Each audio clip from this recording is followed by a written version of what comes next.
Corona tidak bisa menghentikan gereja. Corona tidak bisa menghentikan umat Tuhan. Corona tidak bisa menghentikan ibadah gereja.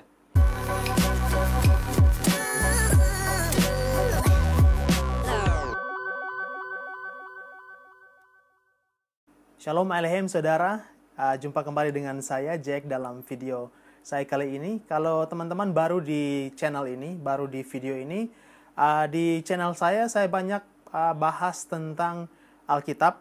Ada pembelajaran eksposisi dan juga motivasi-motivasi dari Alkitab. Dan seperti video-video saya sebelumnya, saya bahas mengenai isu terkini dan juga kekristenan. Dan saya bicara mengenai COVID-19 juga atau Corona dan respon kita sebagai orang Kristen. Nah, kalau di video sebelumnya saya sudah bicara mengenai penghiburan bagi orang Kristen di tengah wabah Corona ini. Kali ini saya ingin membahas satu bagian firman Tuhan yang juga sering dikutip oleh beberapa hamba Tuhan dan juga sering dikutip oleh beberapa orang-orang Kristen dalam menanggapi isu lockdown atau lebih tepatnya self-quarantine yang dihimbau oleh pemerintah supaya kita stay di rumah, dan kalau bisa dihimbau juga agar ibadah kita, gereja ataupun ibadah-ibadah perkumpulan yang mengumpul massa itu dihentikan sementara. Dan ini banyak menuai protes dari banyak kalangan, baik itu dari kaum pendeta maupun dari orang Kristen pada umumnya. Dan ada satu ayat yang sering dipakai oleh orang-orang Kristen di Indonesia dalam menanggapi isu stay di rumah, lockdown, dalam merebaknya wabah Corona ini. Satu ayat yang paling sering dipakai belakangan ini untuk menolak isu ibadah online saja atau ibadah di rumah pada hari Minggu adalah mereka sering mengutip dari Ibrani 10 ayat 25. Sebelumnya ini karena menanggapi dari himbauan pemerintah untuk menjauhi keramaian, khususnya tempat ibadah, perkumpulan ibadah. Ini bukan berlaku untuk orang Kristen saja, juga untuk orang-orang Muslim dan semua agama yang ibadahnya itu mengumpul massa di satu tempat. Karena kita tahu bahwa virus corona ini atau COVID-19 ini akan lebih mudah menyebar itu dalam perkumpulan-perkumpulan besar. Mungkin kita tidak mengidap, kita tidak terinfeksi, tapi kita bisa menjadi carrier atau pembawa virus ini, dan ini akan berbahaya bagi orang-orang di sekitar kita, terutama orang-orang yang sudah lanjut umur. Nah, ada beberapa pendeta dan orang Kristen yang menolak gagasan pemerintah atau himbauan pemerintah untuk sementara waktu ibadah hari Minggu ditiadakan dan diganti dengan ibadah di rumah atau ibadah online. Nah, banyak yang memakai dasar firman Tuhan dari Ibrani 10 ayat 25. Dan dengan mengatakan bahwa kita jangan menjauhkan diri dari pertemuan-pertemuan ibadah kita. Ada yang bertanya begini, apakah dengan mengikuti larangan atau himbauan untuk tidak beribadah oleh pemerintah, kita jadi bertentangan dengan ayat ini? Ibrani 10 ayat 25. Mari kita baca dulu sama-sama. Ibrani 10 ayat 25 berkata begini. Janganlah kita menjauhkan diri dari pertemuan-pertemuan ibadah kita seperti dibiasakan oleh beberapa orang. Tetapi marilah kita saling menasihati dan semakin giat melakukannya menjelang hari Tuhan yang mendekat. Nah, kembali pada pertanyaan tadi. Apakah dengan mengikuti larangan beribadah oleh pemerintah, kita jadi bertentangan dengan ayat Ibrani 10 ayat 25 ini? Sebelum saya menjawab pertanyaan itu, sebelum kita bahas lebih jauh, kita perlu paham dulu kitab Ibrani. Ini jadi satu pembelajaran buat kita semua orang Kristen, orang percaya, bahwa jangan sampai kita kebiasaan comot ayat terus menafsirkannya seenak hati, karena Alkitab itu ditulis dalam konteks, ada satu bagian utuh yang perlu kita perhatikan. Nah, kalau kita perhatikan dalam kitab Ibrani, khususnya di pasal 10 tadi ayat 25, kita pahami dulu bahwa yang dihadapi oleh gereja atau umat Tuhan dalam kitab Ibrani ini adalah kaum Yudaisme dan juga ajaran Yudaisme yang adalah mayoritas pada waktu itu. Sedangkan kekristenan adalah minoritas. Nah, jadi namanya minoritas, mereka sering ditekan. Jadi dengan berkumpul bersama, orang Kristen itu kuat. Dan memang itu harus demikian, karena kekristenan itu baru bertumbuh pada waktu itu. Sedangkan yang dihadapi oleh gereja saat ini, khususnya kita di Indonesia di tahun 2020 ini, di bulan ini adalah bukan pemerintah. Ingat, kita tidak sedang melawan pemerintah sebagai pihak yang melarang ibadah di hari Minggu, melainkan yang kita hadapi sekarang, yang kita lawan sekarang adalah virus yang tidak kasat mata, yang penularannya cepat, itu justru lebih cepat dalam kumpulan atau pertemuan-pertemuan ibadah yang notabene ada banyak orang di situ. Jadi kita harus pahami ini dulu terlebih dahulu supaya kita kalau jadikan bahan perbandingan, maka ini perbandingan yang fair. Jadi kalau teman-teman atau kita semua pengen kutip ayat firman Tuhan, bisa tarik penerapannya itu sesuai supaya kita tidak salah menafsirkan Alkitab. Nah, Ibrani pasal 10 ayat 25 ini tidak bicara, ingat ya, Ibrani pasal 10 ayat 25 tidak sedang berbicara mengenai kewajiban beribadah kita dalam situasi apapun. Seperti yang dikeluarkan oleh beberapa pendeta atau juga orang-orang Kristen beberapa saat ini ya. Karena ada yang mereka bilang bahwa kita berdosa sama Tuhan, kita lebih takut sama virus ketimbang takut sama Tuhan. Ada yang bilang bahwa hidup mati kita kan di tangan Tuhan, bukan di tangan virus. Betul sekali, hidup mati kita di tangan Tuhan. Tapi ingat, kita bisa menjadi carrier atau kita bisa menjadi orang yang membawa virus ini untuk disebarkan pada orang lain. Karena itu kita harus berhati-hati. Kembali lagi pada Ibrani 10. Ayat 25 ini bicara tentang respon kita sebagai orang Kristen terhadap apa yang Kristus sebagai imam besar kita sudah lakukan. Dan karena Kristus, pengorbanan Kristus, kita bisa datang kepada Allah untuk beribadah secara langsung. Itu yang kita harus pahami. Karena dalam ajaran Yudaisme itu tidak semua orang bisa datang kepada Allah untuk beribadah langsung, melainkan harus diwakili oleh imam besar. Nah, di sini Kristus sebagai imam besar kita dalam pengorbanannya, dia sudah membuka jalan bagi kita supaya kita bisa datang langsung kepada Allah. Itu konteks dari Ibrani 10. Dan untuk merespon itu, kita sebagai umat Tuhan datang berkumpul bersama-sama untuk saling memperhatikan, untuk saling mendorong dalam pekerjaan baik. Kita harus perhatikan konteks penuh dari ayat ini. Dan itu persekutuan, perkumpulan di mana kita bisa saling mendorong, saling memperhatikan dalam pekerjaan baik itu hanya bisa terjadi kalau kita berkumpul bersama-sama, bertemu bersama-sama, dan beribadah bersama-sama. Perlu diingat juga ya bahwa gambaran besar dari kitab Ibrani ini adalah bahwa pada waktu itu kepercayaan Yudaisme, sekali lagi kepercayaan Yudaisme ingin diterapkan kepada orang-orang Kristen yang notabene adalah minoritas. Dan sehingga penulis perlu menjelaskan mengenai keutamaan Kristus, bahwa Kristus lebih besar daripada Musa dan Harun. Ingat bahwa penulis kitab Ibrani ini sedang mengatakan pada orang-orang Kristen pada gereja mula-mula ini bahwa kita tidak harus sama seperti orang Yahudi karena kita sekarang sudah punya Kristus. Kristus itu lebih besar dari Musa, Kristus itu lebih besar dari Harun sebagai imam besar. Nah, ini yang menjadi masalah pada waktu itu karena orang Kristen artinya pada zaman ini mereka sedang melawan arus. Mereka sedang melawan ajaran yang mayoritas, melawan satu komunitas yang adalah mayoritas pada masa itu. Dan di tengah situasi saat seperti inilah, di tengah tekanan oleh kaum-kaum Yudaisme dan juga ajaran-ajaran Yudaisme, datanglah atau muncullah nasihat untuk berkumpul beribadah bersama-sama. Dengan kata lain, penulis ingin berkata bahwa persekutuan atau dalam bahasa Yunaninya koinonia merupakan sarana ilahi yang diberikan sebagai cara efektif dalam menghadapi ajaran sesat dan juga dalam menghadapi tekanan dalam jemaat.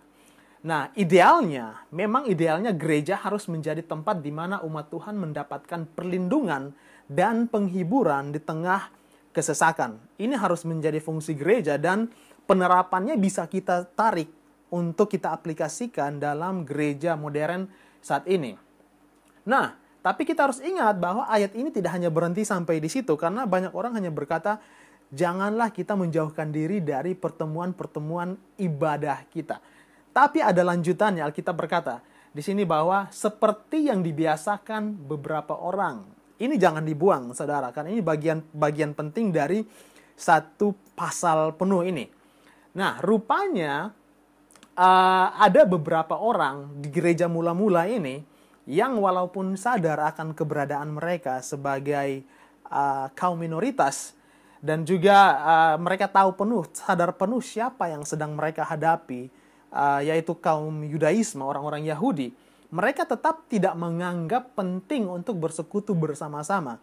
Dan rupanya ini menjadi kebiasaan. Banyak orang-orang Kristen di gereja mula-mula ini yang sering bolos ibadah, sering bolos dalam perkumpulan bersama sesama orang percaya. Jadi ini bukan cuma penyakit yang baru muncul di zaman sekarang, ini sudah ada dari zaman dulu. Nah, tapi kita lihat bahwa yang dihadapi pada waktu itu adalah ajaran Yudaisme, kaum Yahudi pada waktu gereja mula-mula, tidak seperti kita sekarang ya. Nah, kalau begitu, kalau kita mau cari penerapan atau aplikasi yang tepat, lebih sesuai untuk zaman kita, bagaimana? Kita harus lihat seperti ini. Keberagaman agama dan juga keberadaan Kristen sebagai kaum minoritas di Indonesia, dan juga seiring dengan perkembangan zaman yang cenderung menjadi tantangan bagi kemunduran iman, harus menjadi alasan. Hal ini harus menjadi alasan kenapa kita di zaman modern ini harus tetap beribadah bersama.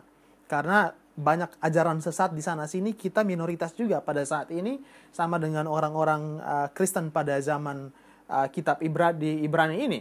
Karena itu kita perlu untuk zaman ini saling berkumpul, beribadah bersama-sama, supaya kita bisa saling mengingatkan, kita bisa saling memperhatikan, kita bisa saling mendorong, dan karena itulah fungsi dari gereja. Ini yang sudah hilang dari kebanyakan gereja, karena gereja lebih pada entertainment, hiburan, dan juga khotbah-khotbah yang sifatnya motivasi dan bukan lagi eksposisi. Nah, jadi kalau kita mau tarik penerapannya seperti itu, bagi saya itu tepat. Kalau kita mau tarik penerapan bahwa kita sama seperti jemaat mula-mula di mana kita ditekan, karena itu kita perlu berkumpul bersama-sama. Nah, kalau kasusnya seperti ini, maka ibadah dalam artian kita berkumpul, pertemuan bersama itu penting supaya kita bisa saling menguatkan. Tapi ingat, kita jangan sampai asal comot dan kita menerapkannya sesuai semau kita. Jadi orang Kristen zaman sekarang itu harus cerdas. Kita harus paham apa yang Alkitab katakan, dan kita juga harus tahu untuk bagaimana kita bisa menerapkannya itu dengan tepat. Nah, kita harus ingat dulu bahwa pemerintah itu tidak sedang melarang kebebasan umat beragama untuk beribadah. Pemerintah juga tidak sedang melarang orang-orang masyarakatnya untuk memeluk agama atau menjalankan kewajiban agamanya. Karena kita semua tahu ini pelajaran SD kan, di pasal 29 ayat 2 itu negara menjamin kebebasan setiap umat beragama untuk melakukan ibadahnya. Karena itu kita harus perhatikan lagi, pemerintah tidak melarang. Pemerintah itu hanya menghimbau dan juga menyarankan agar untuk sementara waktu, ini bukan selamanya, hanya untuk sementara waktu sampai virus corona ini teratasi, baru kita bisa kembali melakukan pertemuan ibadah atau perkumpulan ibadah. Jadi kita harus ingat, yang dihentikan itu adalah perkumpulan, pertemuan ibadahnya, bukan ibadahnya. Sekali lagi, yang dihentikan adalah perkumpulan ibadahnya atau pertemuannya, bukan ibadahnya. Karena sadar tidak sadar, ibadahnya orang Kristen itu tidak dibatasi oleh ruang, tidak dibatasi oleh gedung. Karena Yesus sendiri mengajarkan kita dalam hal berdoa. Yesus berkata bahwa bahkan dalam kamar kita pun, saat kita sendiri, kita bisa berdoa kepada Bapa di surga dan Dia mendengar kita. Kalau kita lihat dalam Matius 6 ayat yang ke-6, Yesus berkata, Tetapi jika engkau berdoa, masuklah ke dalam kamarmu, tutuplah pintu, dan berdoalah kepada Bapamu yang ada di tempat tersembunyi. maka Bapamu yang melihat yang tersembunyi akan membalasnya kepadamu. Nah, jadi di sini kita lihat bahwa kita kalau ibadah tidak harus dalam perkumpulan, disarankan kalau bisa kita bertemu, tapi kita juga bisa beribadah di rumah kita sendiri, di kamar kita sendiri kita bisa. Karena sekali lagi kita ingat bahwa gereja itu bukan tempat. Ini konsep yang sampai sekarang masih sering orang Kristen itu bingung untuk mengerti. Gereja itu bukan tempat, tapi gereja itu adalah orangnya, manusianya. Itulah gereja.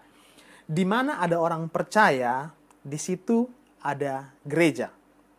Jadi tubuh inilah gereja. Diri saya, diri saudara, diri kita, tubuh kita adalah gereja, bait Allah yang sesungguhnya. Jadi kita bukan harus datang di satu tempat baru kita bisa beribadah. Tidak, dimanapun kita bisa beribadah karena hadirat Allah ada bersama-sama dengan kita.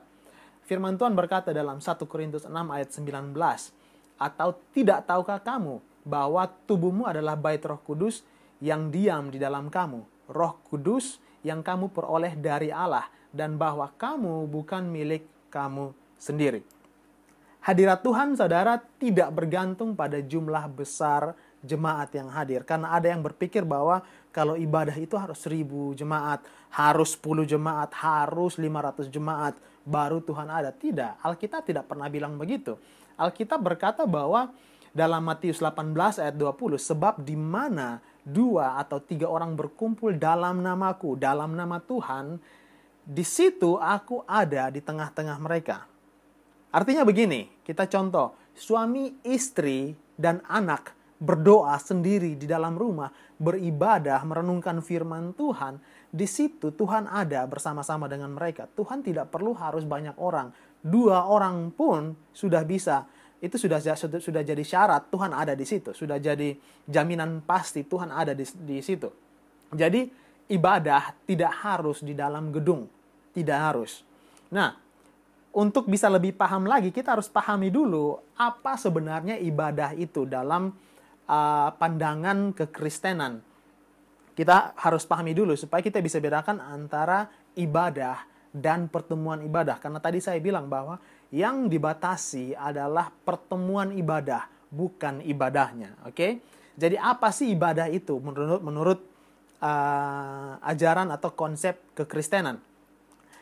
Ibadah itu berasal dari kata Ibrani, avodah atau abodah. Itu pengertian simpelnya adalah mengabdi.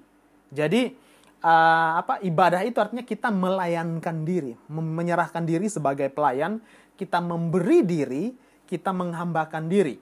Jadi Alkitab menggambarkan abodah atau ibadah itu sebagai satu sifat atau karakter ilahi yang memberi diri untuk melayani Allah. Itu ibadah orang Kristen ya. Jadi ibadah orang Kristen itu tidak dibatasi sekali lagi oleh ruang atau gedung gereja. Karena kehidupan kita sehari-hari, pelayanan kita kepada Allah itu sudah merupakan ibadah kita kepada Allah. Nah, untuk mempertegas lagi kita baca dalam Roma 12 ayat 1. Firman Tuhan bilang begini. Karena itu saudara-saudara, demi kemurahan Allah, aku menasihatkan kamu supaya kamu mempersembahkan tubuhmu sebagai persembahan yang hidup, yang kudus, dan yang berkenan kepada Allah. Itu adalah ibadahmu yang sejati. Artinya sebagai orang Kristen, kita bukan beribadah di dalam gereja, sehingga dalam situasi wabah corona seperti ini lalu ibadah kita bisa dihentikan. Tetapi kita adalah gereja yang beribadah. Sekali lagi, kita bukan sekedar beribadah dalam gereja, tapi kita adalah gereja yang beribadah. Nah, gereja yang beribadah tidak bisa dihentikan, bahkan oleh maut sekalipun. Sekali lagi saya bilang ya, gereja yang beribadah tidak bisa dihentikan, bahkan oleh maut sekalipun. Corona tidak bisa menghentikan gereja. Corona tidak bisa menghentikan umat Tuhan. Corona tidak bisa menghentikan ibadah gereja. Saudara harus pahami itu. Karena gereja itu didirikan bukan oleh kemauan gembala, bukan didirikan oleh kemauan manusia, tapi gereja itu inisiatifnya datang dari Tuhan sendiri. Kita baca dalam Matius 16 ayat 18. Ini percakapan Yesus dengan Petrus. Dan setelah Petrus memberikan pengakuan terhadap Yesus, siapa Yesus sebenarnya, di atas pengakuan Petrus itu, Yesus berkata begini, "Dan aku pun berkata kepadamu, engkau adalah Petrus." Yesus sedang mengacu pada pengakuan Petrus ya. "Dan engkau, aku berkata kepadamu, engkau adalah Petrus." Petrus artinya batu karang. "Dan di atas batu karang ini aku akan mendirikan jemaatku," atau aku akan mendirikan gerejaku, "dan alam maut tidak akan menguasainya." Dalam versi bahasa Inggris dikatakan, "Upon this rock I will build my church, and the gate of hell shall not prevail against it." Jadi, maut sekalipun tidak bisa menghentikan gereja, apalagi corona. Jadi, saudara, kadang-kadang kalau saya perhatikan fenomena di Indonesia di mana gereja ditutup, gereja dibakar, persekusi pada hamba Tuhan, dan ini bukan baru terjadi sekarang, ini sudah terjadi ribuan tahun sepanjang sejarah gereja umat Tuhan itu ingin ditekan supaya kita bisa dengan harapan bahwa kekristenan itu hancur, gereja itu bisa punah. Tapi sayang sekali usaha selama bertahun-tahun, ratusan bahkan ribuan tahun itu gagal. Karena orang-orang tidak mengerti gereja itu bukan gedung, gereja itu bukan bangunan. Gereja adalah orangnya, manusianya. Jadi silahkan mau bakar gereja, mau larang ibadah atau apapun, gereja tidak akan pernah punah. Karena gereja adalah manusianya, orangnya. Dan Kristus sebagai kepala gereja. Jadi ini yang harus kita pahami.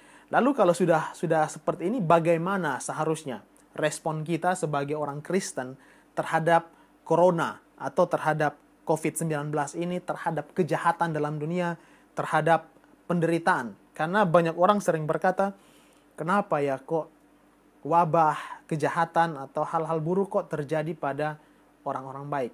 Ini pertanyaan yang salah. Karena pertanyaan yang sebenarnya adalah, kenapa hal baik harus terjadi pada orang-orang yang buruk seperti kita, orang-orang berdosa seperti kita? Nah, kita harus pahami sebagai orang Kristen, ini merupakan hal mendasar sebenarnya kalau kita pahami dalam Alkitab bahwa wabah, penyakit, kejahatan, penderitaan itu tidak harus mengagetkan bagi orang-orang percaya sebenarnya. Karena kita semua tahu bahwa kita hidup dalam dunia yang jatuh, dalam dunia yang sudah rusak. Dan dalam dunia yang sudah jatuh ini, dunia yang rusak ini, pastinya akan selalu menghasilkan penderitaan, kejahatan. Itu sudah by default, itu sudah hasil dari satu dunia yang rusak. Kita tidak bisa mengharapkan hal yang baik untuk keluar dari dunia yang rusak ini. Justru kita harusnya kaget kalau di tengah dunia yang hancur, dunia yang rusak, dunia yang jatuh ini masih ada kebaikan. Masih ada orang yang berbuat baik. Itu yang harusnya mengagetkan kita. Kita harusnya takjub akan hal itu. Seorang pendeta dari Gibeon Church, Pastor Michael Christian, pernah memberikan satu gambaran, analogi yang menurut saya menarik dan tepat untuk menggambarkan kejatuhan dunia atau dunia yang rusak ini. Bayangkan kalau saudara punya sebuah handphone, dan saudara tinggal di sebuah apartemen di lantai 38. Dan suatu hari handphone saudara itu jatuh dari lantai 38 sampai ke tanah. Duar! Saudara lari cepat-cepat turun ke bawah dan saudara ambil handphone saudara. Respon yang wajar adalah, ya handphonenya rusak. Tapi saat kita melihat handphonenya rusak, kita tidak kaget. Justru saya akan lucu kalau ada orang yang handphonenya jatuh, terus dari lantai 38 handphonenya hancur berkeping-keping dan dia bilang, wah ternyata handphonenya hancur. Itu justru hal yang lucu karena ini bukan hal yang tidak wajar. Namanya barang, handphone jatuh dari lantai 38 sampai ke tanah pasti hancur. Nah, justru yang mengherankan adalah kalau handphone saudara itu sudah jatuh dari lantai 38 sampai ke tanah, hancur. Tapi saudara waktu ambil handphone saudara lihat, logo Apple-nya masih muncul. Atau handphone saudara masih bisa hidup, menunya masih berfungsi, saudara masih bisa utak-atik, touchscreen-nya masih jadi. Itu baru saudara bisa kaget, kok bisa ya di tengah kehancuran ini kok handphone ini masih bisa berfungsi. Nah, kira-kira begitu gambaran dunia yang sudah rusak ini. Kita tidak bisa mengexpect atau tidak bisa punya ekspektasi akan kebaikan atau hal-hal baik bisa terjadi dalam kehidupan kita. Bukan tidak mungkin, tapi ini by default, saudara. Kehancuran, kejahatan, penderitaan itu merupakan produk by default dari sebuah dunia yang sudah hancur. Dan kita sebagai orang Kristen tidak perlu kaget jika ada penderitaan, kejahatan, wabah, penyakit, bencana terjadi. Karena itu merupakan bagian dari dunia yang sudah rusak. Tapi yang kita harus tahu dan pahami bahwa Allah punya rencana dan Allah turut bekerja dalam setiap peristiwa-peristiwa yang terjadi dalam kehidupan kita. Baik itu gempa bumi, bencana, kejahatan, penderitaan, wabah, penyakit, termasuk di dalamnya COVID-19. Kita sebagai orang percaya yakin dan tahu pasti bahwa Allah sedang bekerja di balik layar. Karena Allah punya rencana di balik semua peristiwa ini. Kita lihat dalam satu bagian firman Tuhan dalam Roma 8 ayat 28. Ini satu ayat favorit banyak orang. Firman Tuhan bilang begini, kita tahu sekarang bahwa Allah turut bekerja dalam segala sesuatu untuk mendatangkan kebaikan bagi mereka yang mengasihi Dia, yaitu bagi mereka yang terpanggil sesuai dengan rencana Allah. Jadi ketimbang kita memprotes kebijakan pemerintah untuk kita stay di rumah, bahkan di hari Minggu, bahkan kalau ada terjadi lockdown, kita tidak perlu protes sama pemerintah. Karena kita tahu bahwa Allah punya rencana. Kenapa kita tidak merenungkan dan mengambil hikmahnya saja dari apa yang terjadi, peristiwa yang terjadi belakangan ini, terutama dalam case COVID-19 ini. Coba kita perhatikan hikmah apa sih yang bisa kita dapatkan dari peristiwa wabah penyakit ini. Dengan stay di rumah, kita sekarang jadi punya waktu untuk diluangkan bersama-sama dengan keluarga kita. Karena sekarang kesibukan, at least untuk 14 hari ke depan, atau 3 bulan ke depan, kita tidak bisa punya alasan sibuk untuk kita bisa meluangkan waktu dengan keluarga kita. Karena sekarang pemerintah sudah sarankan, anjurkan semua dan wajibkan bahkan untuk kita work from home atau kita kerja dari rumah. Dan juga dengan adanya wabah virus corona ini, kita sekarang jadi benar-benar peduli. Coba saudara perhatikan, sekarang kita jadi lebih peduli dengan kesehatan diri kita. Dan kita justru sekarang lebih peduli untuk merawat tubuh kita yang adalah bait Roh Kudus. Mungkin kemarin kita saking sibuknya, kita menganggap remeh untuk tidak harus cuci tangan, tidak harus menjaga kesehatan kita. Bahkan vitamin C mungkin hal yang sangat tidak familiar untuk kehidupan kebanyakan orang. Tapi justru sekarang kita lihat hal-hal yang sepele, hal-hal yang sering kita lewatkan setiap hari itu justru sekarang menjadi perhatian penting bagi kita. Dan ada satu hal yang coba kita lihat seperti begini ya. Ini cara pandang yang bagi saya lihat virus corona ini dari sudut pandang seperti ini. Adalah bahwa dengan kita tinggal di rumah sekarang, kita self quarantine, kita mengkarantina diri sendiri, kita sekarang jadi punya waktu untuk Tuhan. Bukan cuma kita. Sekarang kita bisa punya waktu dengan keluarga kita untuk kita bangun kembali mesbah keluarga kita, family altar kita. Kita bisa kembali bersama-sama dengan keluarga untuk berdoa bersama, beribadah bersama-sama kepada Tuhan.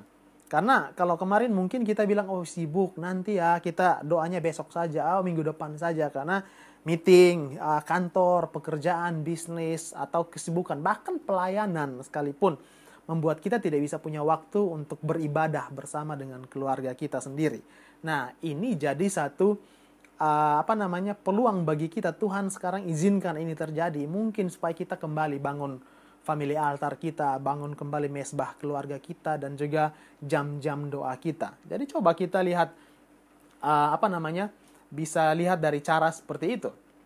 Saya ingat satu kutipan dari seorang pakar Alkitab, seorang teolog bernama D.A. Carson. Dia bilang begini dalam bahasa Inggris, "For in a fallen world, our pain and suffering can be God's megaphone to an individual or nation, distracting our attention from the selfishness of a life that functionally disowns God." Dalam bahasa Indonesia dia bilang begini, karena di dalam dunia yang jatuh ini, rasa sakit dan penderitaan dapat menjadi megafon dari Allah bagi seseorang atau suatu bangsa. Dan dia akan pakai rasa sakit dan penderitaan itu untuk mendapatkan perhatian kita kembali dan mengalihkan kita dari keegoisan hidup yang selalu menyangkali keberadaan Allah. Coba kita renungkan kembali ini, saudara. Berkali-kali Tuhan coba berbicara kepada kita lewat peristiwa-peristiwa kecil dalam kehidupan kita sehari-hari. Tuhan pengen berbicara, tapi kita terlalu sibuk untuk tidak mendengarkan Tuhan. Seolah sekarang saya lihat bahwa Tuhan mencari, Tuhan menunggu waktu kita, kapan kita free untuk bisa diluangkan bersama Tuhan, bersama dengan keluarga kita. Jadi Tuhan izinkan virus corona ini merebak, seolah dengan virus ini Tuhan mau bilang begini bahwa I finally got your time. Can we talk now? Akhirnya aku mendapatkan waktumu. Apakah kita sekarang sudah bisa ngobrol?